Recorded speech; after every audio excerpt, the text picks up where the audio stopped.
Welcome to the Carriker Chronicles, the People's Show. Check the Pulse of Husker Nation, brought to you by Nebraska Spine Hospital. Ladies and gentlemen, my wife absolutely loves the shirt that I'm wearing.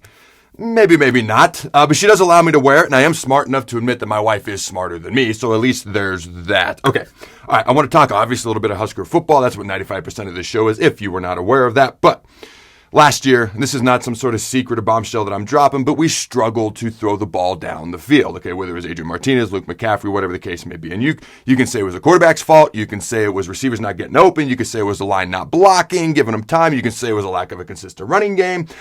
I would argue it was a little bit of everything, okay? But, all right, if you're just going to look at Martinez's stats, okay, I'm not placing it all on him. He's obviously a part of it.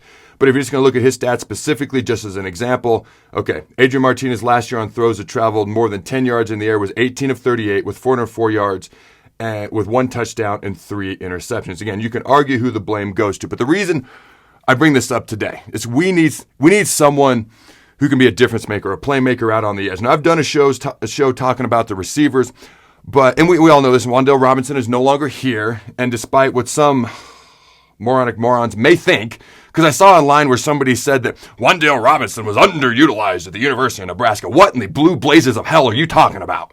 Okay, he had about 4,000 touches a game. Okay, that's a fact. It's science. Look it up. All right, maybe not. The only argument you can make is maybe they should have used him in the return game as a punt returner, kick returner, but they were using him everywhere else. They were like, they're not going to make that mistake at Kentucky. I digress. I move on. He's no longer here. I wish him the best of luck. But we need someone to step up this year. We need someone to take those touches, to absorb some of those touches, make some plays, get open downfield, alleviate the pressure off the quarterback. And Evan Bland wrote an article about FCS All-American transfer from the University of Montana to the great University of Nebraska, Samori Touré. Okay. Now, he's 6 foot, 390 pounds. I'm just going to kind of skim over this article a little bit. You can read it more in depth at omaha.com, and I'll offer my thoughts at the end. Now, he was, like I said, an FCS All-American in Montana, 6 foot, 390 pounds. The transition so far, according to Touré, has been pretty good. Him and Adrian Martinez feel like they're gelling pretty well. Now, he owns some Montana receiving records, okay?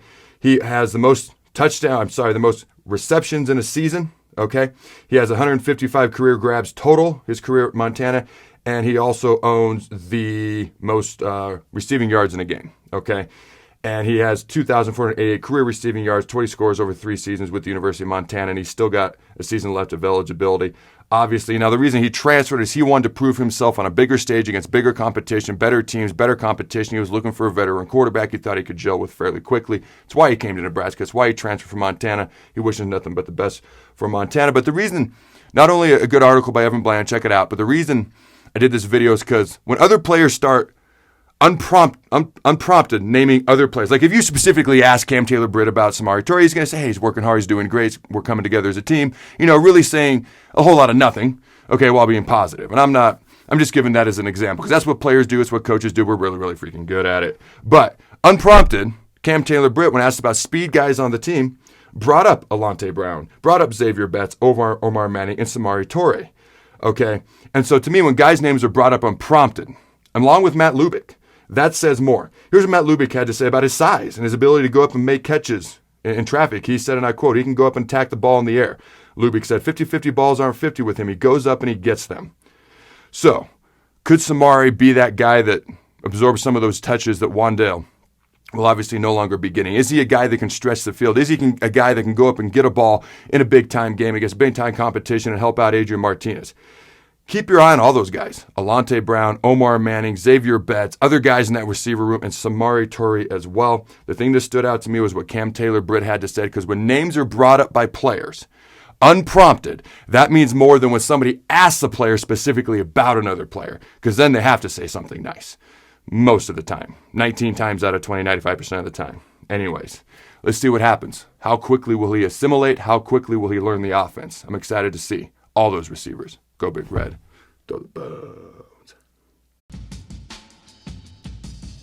Thanks again to our sponsor, Nebraska Spine Hospital. Ladies and gentlemen, when it's your spine, you do not want to mess around, and experience matters. That's why you can trust the experts at Nebraska Spine Hospital, the region's only spine-specific hospital. They are the best at what they do.